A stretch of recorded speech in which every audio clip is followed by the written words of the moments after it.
JoJo's Bizarre Adventure Part 5.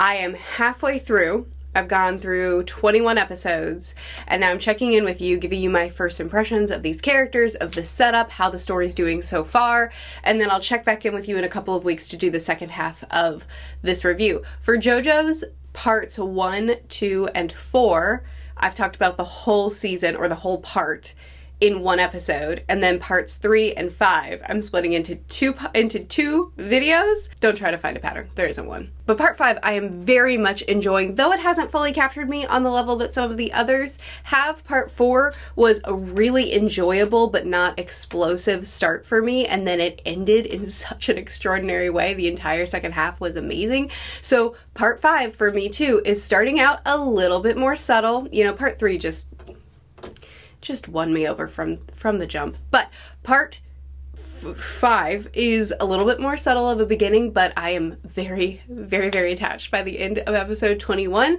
and I want to chat with you a little bit about it before we go into what I assume is going to be the firestorm of the second half of this section. So part 5 starts off with us reintroducing Koichi and Jotaro. For what I can tell, the sole purpose of introducing our main characters and surprising us with what this new dynamic is going to be. The assumption is that the main character is going to be a Joestar, but it's through Koichi's investigating that we learn that this is actually Dio's son. I can't tell you how excited I am about this, and how sad I am that apparently, according to my patrons, he is one of the lowest ranked Joestars in the series. He is for me too, but I'm still sad. At first I found this new art style pretty jarring. I don't like the big eyes and the softer features. I've become very accustomed to classic JoJo's, and as the main characters trimmed down and became more of fashionistas, I've adapted. But now we're changing the whole art style of their faces, and we're taking established characters that I know and love and changing their art style as well. So at first I whined a little bit, but I have decided to interpret it as more of the subconscious shepherding in this next era. The fact that Koichi and Jotaro are here in the art style that actually suits our new characters. It suits them all very well, but it feels almost uncanny in established characters that have previously had a different art style for their faces.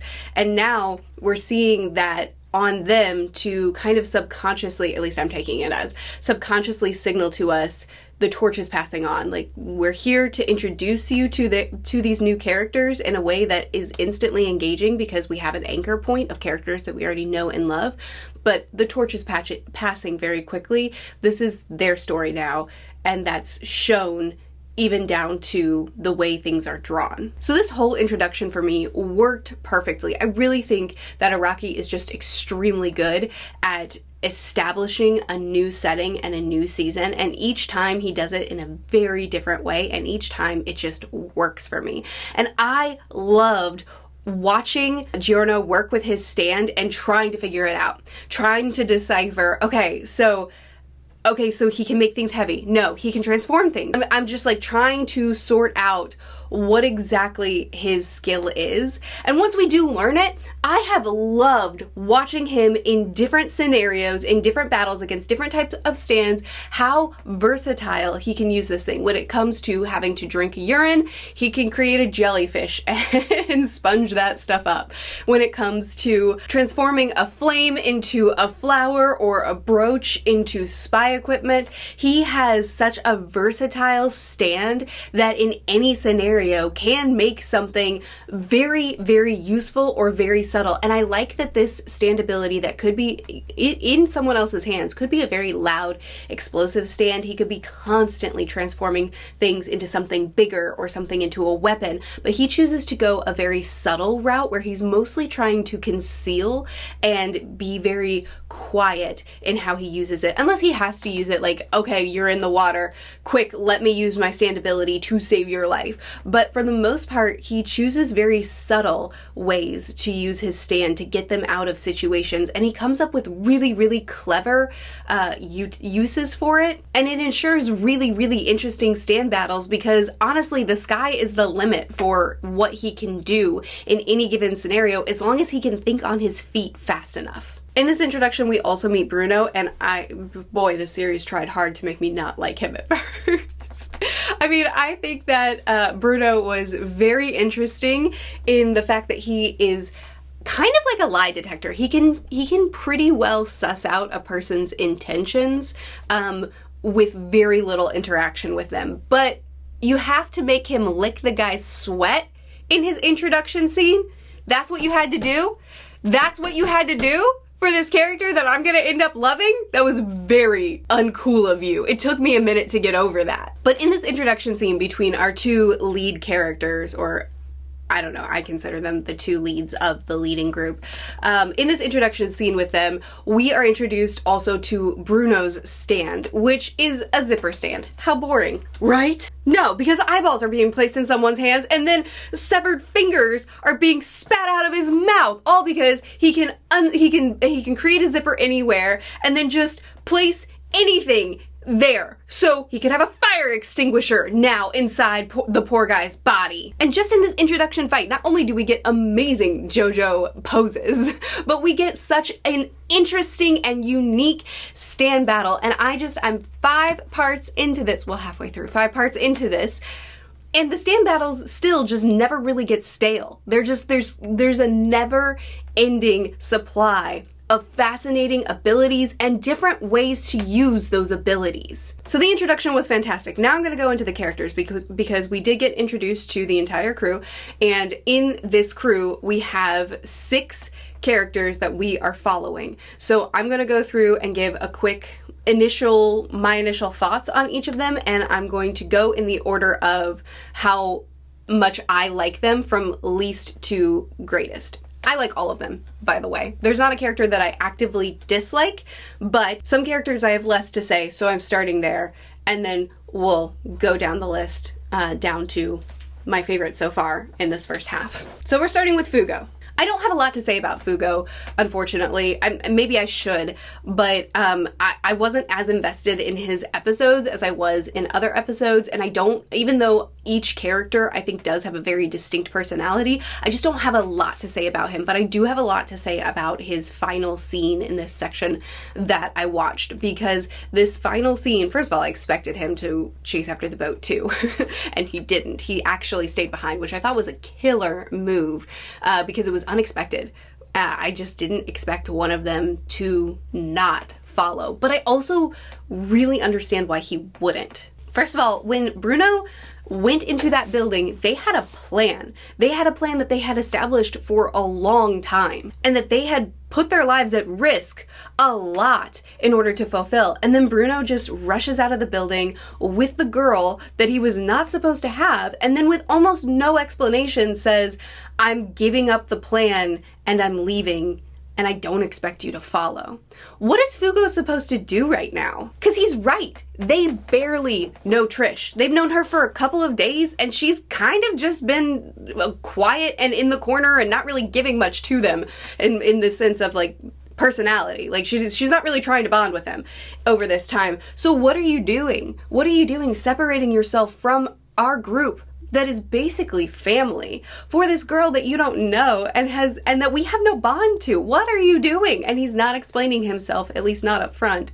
And even when he does explain himself, not a lot. I really don't blame him for being hurt and confused. And honestly, Bruno wasn't asking for them to follow him. And so he was the first one to speak up, and his response was, "Yeah, I mean, okay, go. We won't follow. You're right. This is dumb. You're setting yourself up for death." And even though we, the viewer slash reader, are naturally loyal to the group dynamic and to Bruno and to all of the people one by one getting on the boat and choosing loyalty to him, and so to us, Fugo staying behind feels like a betrayal. But honestly, I think Fugo felt betrayed as well in this scene. Because again, this is his family. These are the people that took him in and that he built a family with, and then they built a plan together, and then again, risked their lives to accomplish this plan. And then for a girl that they don't hardly know and they just met, they're willing to divide. That had to have felt like a betrayal to him, and a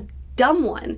I mean, he made the point. He's like, you're not even gonna get very far. You're gonna be hunted down, you're gonna be killed. We literally just watched a car be made small, go inside an enemy's body and then expand, and then the guy just exploded. That's the guy that you're betraying right now. You're not going to survive. We barely survived to get to this point just by being tested by him. He's not wrong. This is a dumb plan, and it's a dumb plan that they're dividing their family over for someone who who they don't even know what kind of music she likes. And I feel like that line where he was like, you don't even know what kind of music she likes, that to me said a lot about his state of mind. And it was essentially, after all we've been through, after the bond that we've built up, after how much we know about each other, for someone that you don't know even in the basic level, even on this basic relational level, you're dividing us over this? You're abandoning me over this? I think in Fugo's eyes, he was abandoned, not the other way around. He's the character that I'm the least attached to, but I absolutely loved the role he played in this scene. I said I was going to be quick at the beginning of this list. I'm failing. Next up, Narancia, whose stand is a bomber, and that's just so fun. But also when he gets into a stand battle, he either is really just struggling to understand what in the world is going on, or burning down streets, and I just really love that about him. Narancia doesn't have any formal education, and while he does sometimes take a couple extra minutes to kind of put two and two together, I think he is quite skilled. He still is able to think around situations and get himself out of seemingly impossible death traps. Again, he's not a character that I got especially attached to or that I have a lot to say about, but again, his final scene was the one that finally made me fully attached to him. It was actually, it was when Bruno asked him, "Are you scared?"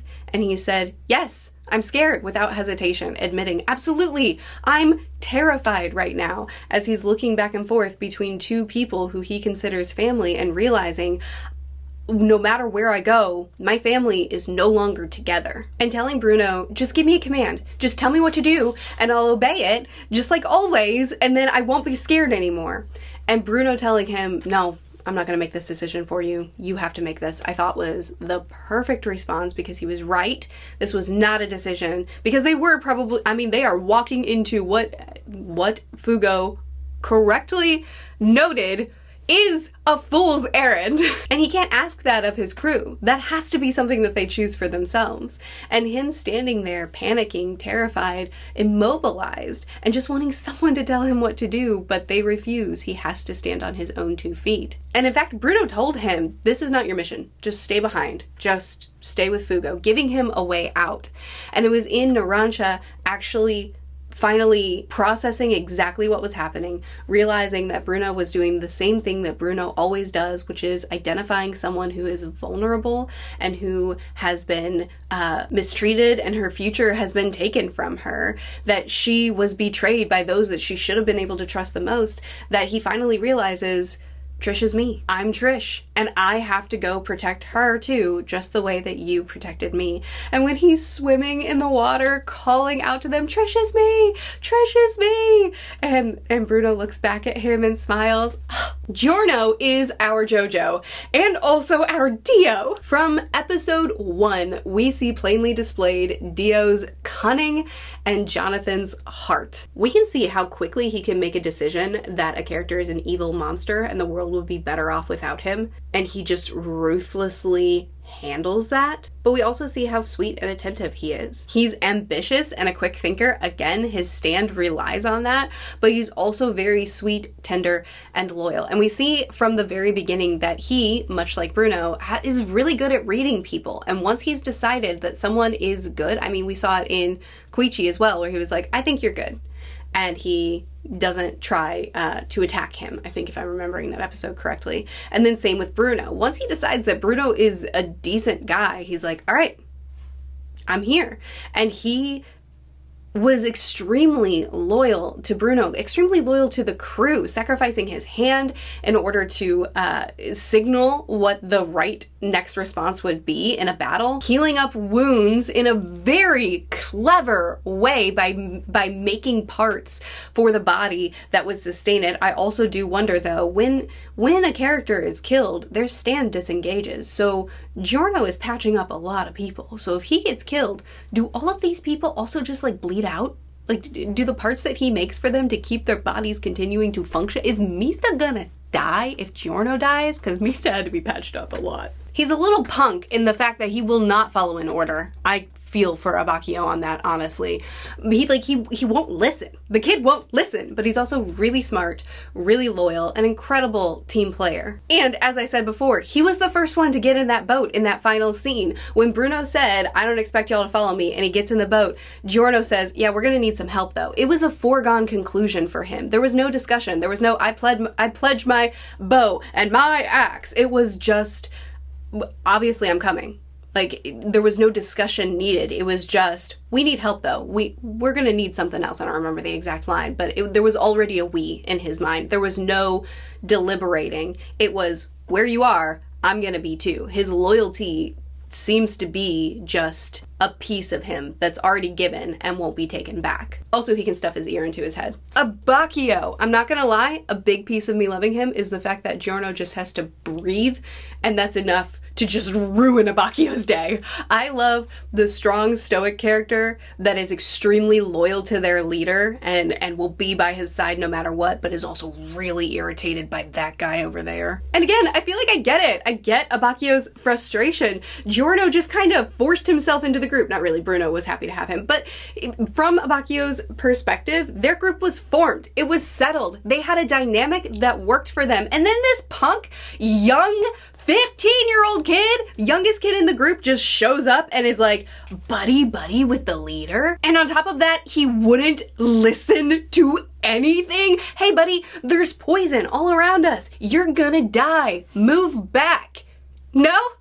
Okay. We've been told to stay in the boat or else. Why you keep getting out of the boat, my guy? You can offer these orders and read your little computer screen without having to get out of the boat every 2 seconds. Get back in the boat! In Abbacchio's backstory, he broke orders and it was the wrong call and it ruined his life and changed him.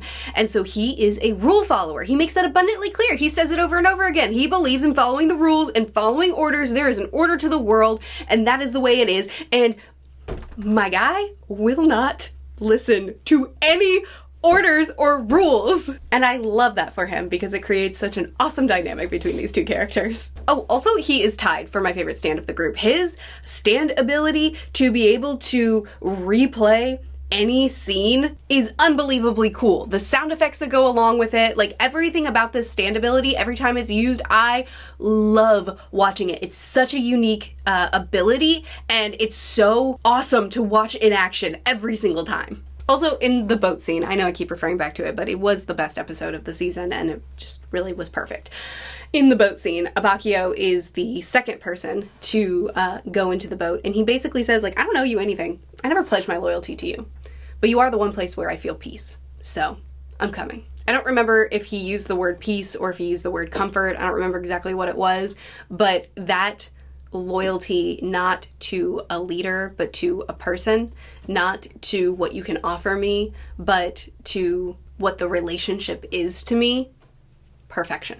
My number 2 is Bruno. Despite the opening lick, it's his heart. Like I said, he is very perceptive. He's able to tell very quickly. He's able to tell if someone's lying to him and if they can be trusted. And I kind of perceive him as the type of person that no matter who he meets, he can see past their history, he can see past their reputation, he can see past how much the world has kicked them, and he can see past the surface, see a person's heart and true intentions, and then decide his loyalty from there. And that's what he did. He collected people whose past has hardened them and whose future, it seems, has been taken away from them. And he gives them a place to be. He gives them a home and a family and a future. Which, again, knowing what Bruno provides for these people, he takes people who feel like they have no future, then he gives them a hope for a future and a family, and then in that boat scene, how Fugo must have felt in that moment of having all of that taken from him in one surprising moment. Like, I can't blame him. I mean, don't get me wrong, I loved that so many people followed Bruno, and I wanted him to follow too. I'm sympathetic. But I love Bruno's heart. I think that he has an extraordinary heart, and I will always love the character that seems to just take people in. Just take people under your wing. I'll give you a place to be. I'll give you a purpose. I'll give you a home and a family. Like, what am I supposed to do? Not love that character? Plus, I think his perceptiveness goes all the way back to his childhood. The fact that his mom was trying to manipulate him into, like, which parent do you like better? You want to be with me, right? You want to go live in the city with me, right? And his decision wasn't based off of which parent he loved better or who manipulated him better. It was based off of, I identify that my dad needs me more, so I'm going to be there for him. And that was who he was as a child, and that's who he's chosen to be as an adult. I'm going to be there for whoever needs me the most. And in that moment, in the boat scene, Trish was who needed him the most. And despite barely knowing the kid, and despite this being a mission that is so risky, at the end of the day, the thing that drives Bruno is, I'm gonna help the vulnerable. People who need me, people who need someone to stand up and fight for them and be there for them, people who are being harmed by those that are stronger or more able than them. I'm going to be in that kid's corner. And that's what he chose for Trish. And that is the scene. It was the scene in the elevator where he's taking Trish up to her dad, and then her hand is severed. and then he realizes that the boss is only trying to get to Trish or only trying to protect Trish so that he can be the one to eliminate her, so that he has no vulnerabilities.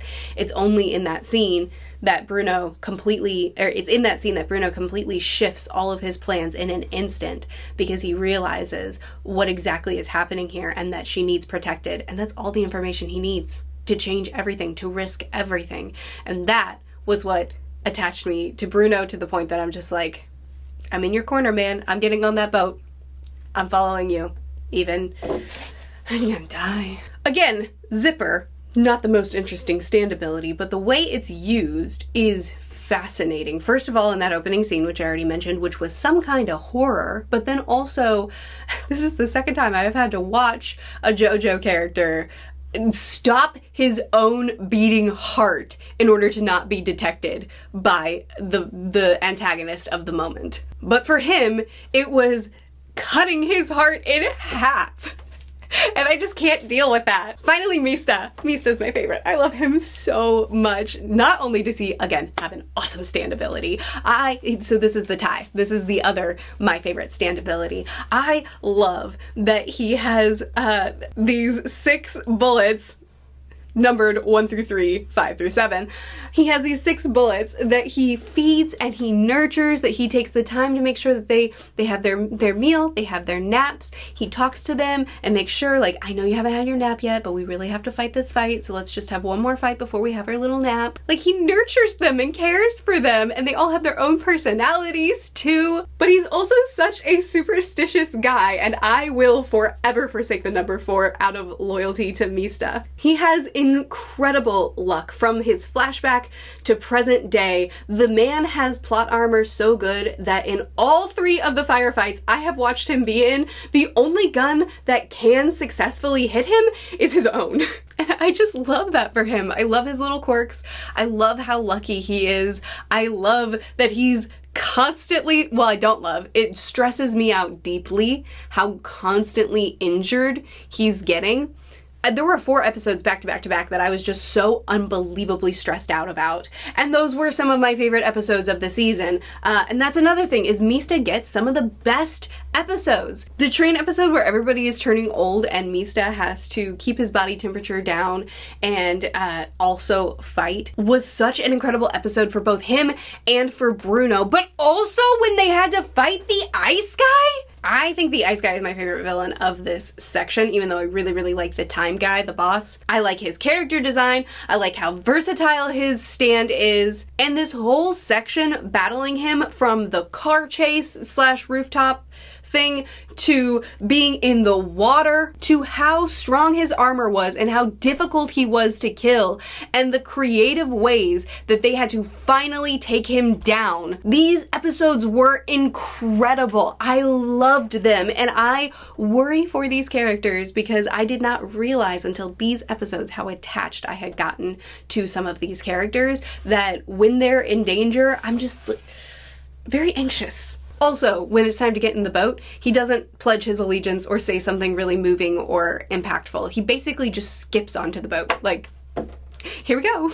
Time to leave. So our villain, who I don't think I have a name for yet, I don't think. All I know him as is the boss. If he has a name, I'm really sorry that I missed it. I want to be clear. I don't typically like messing with time in stories. It's not like an instant hate. It can be done interestingly, and there have been series that I have really enjoyed the use of time manipulation, but so often it's just not good. I love the way Jojo's uses it though. This is the explanation one of my patrons gave me for the use of this time effect. Think of the time skip ability as cause and effect, but all cause is removed. So like 10 seconds of casualty, even though repositioning is allowed, the effect will never change. For example, if you hovered your mouse a couple seconds ahead of the YouTube video and saw a part you didn't like, you would skip forward 10 seconds and the video would play on as if nothing happened.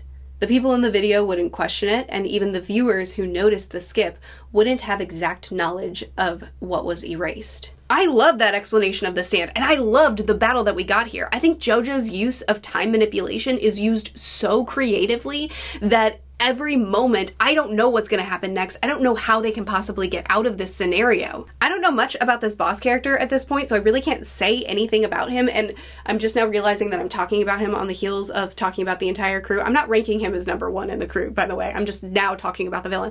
I don't know very much about him, but I am so excited to see more because I'm really loving the stand ability, and I think that the threat that this character provides, how ruthless and how far he will go to demolish his enemies, has me genuinely scared. And I love and hate that for me. Anyway, I've probably been talking enough for half of a part, so I'll stop here. But you know what, I'll stop by saying, even though I've pretty much assessed the concluding boat scene through all of the different characters, I just want to say that I thought that that was the perfect scene. No notes. The display of their loyalty was extraordinary, and it really moved me. Also, I think Bruno's dead. He died. His ghost went back into his body, and then when Giorno healed him, did everything that he should have done to get him moving again. Not only was his body unstable, but when he fell and his hand hit the splinter or whatever it was, he wasn't bleeding and he didn't react and he didn't feel it. I'm pretty sure Bruno is a walking corpse right now, which is possibly why he doesn't really mind throwing himself into a situation where he's probably going to die, because he's already dead. Is Bruno already dead? Do I not get much more time with Bruno because he can only animate his corpse for a certain period of time? And then I just have to live the rest of the series without the character in the group that is effectually the parent of the group that's shepherding everybody under their wing and making everyone feel safe and comfortable? I'm so excited for the second half of part 5. Those are my thoughts on the first half of part 5. Sorry for splitting this video in two. I just didn't really, I didn't get through the season as quickly as I thought I would, and I felt like I had plenty to say, and I didn't want to keep you waiting, so I hope you don't mind. Please do chat with me more in the comments. Please no spoilers for the second half of this part, but I would love to chat with you more. Let me know if you feel like I did a poor job analyzing any of these characters. Let me know your perspective if you want to add on to how you perceive them, specifically for how they are in the first half of this part. And I'm curious if you overall like part 5 on the same level as other parts. So far, as I said, it has that kind of slower, still comfortable, still very enjoyable start like part 4 had, and I'm just expecting a lot out of the second half. It's been set up to be I'm nervous for my family. Anyway, please do chat with me more in the comments. I would love to talk with you more, and I will see you again soon for the next half.